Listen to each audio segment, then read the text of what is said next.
Listen to this. Y'all, this is why the Bible is so amazing. When you get to the point where you actually understand what's going on, there's no way you could ever read it the same again. Now, we can both agree that I don't know what you're going through in life. I haven't talked to you today, but after watching this video, don't be surprised if you find yourself saying, this showed up at the perfect time. So we all know about Jesus being crucified. He was in the garden praying, Judas found him, betrayed him with a kiss, all that stuff, right? Now, I'm not saying that's incorrect, but if you start there, it is incomplete because there was something that happened before the betrayal that you will probably never hear in church. And it's not because they didn't want you to know, it's likely because they didn't realize it was there. So in John chapter 18, right before Jesus is arrested, he's seen throughout scripture doing some traveling. He had been in Jerusalem and now he was headed to the Garden of Gethsemane to pray. Now at first glance, this may not seem like a big deal, but let me show you why it is. Where did we say Jesus was coming from? Jerusalem. That's right. And where was he headed? To the Garden of Gethsemane. Correct. And what was he going there to do? He was going to pray.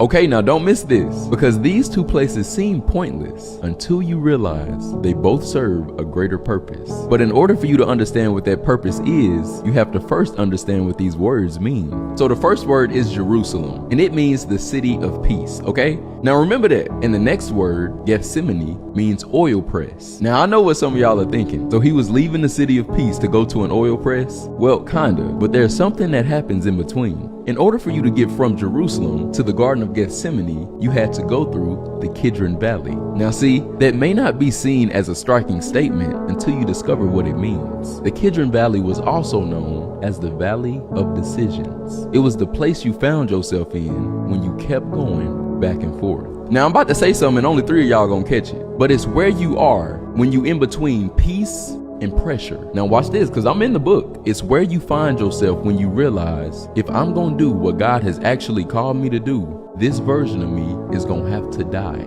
Now see, that's a message in itself, but I promised myself I wouldn't bother that today. But here's what I want you to see. If Jesus's journey required him to leave what was comfortable in order to get to his calling, what makes you think you exempt? Now I'm gonna say this and I'm done. You got too much potential for you to still be where you currently at. At one point, it was okay for you to be here, but now you know too much to not be doing better than what you're doing. And you know exactly what area of life I'm talking about too. Now I'm not saying the journey is gonna be easy, but if there's anything that Jesus just taught us, it's this. When your journey requires you to go through a valley, make sure you find yourself going into prayer. Like, subscribe and follow for more.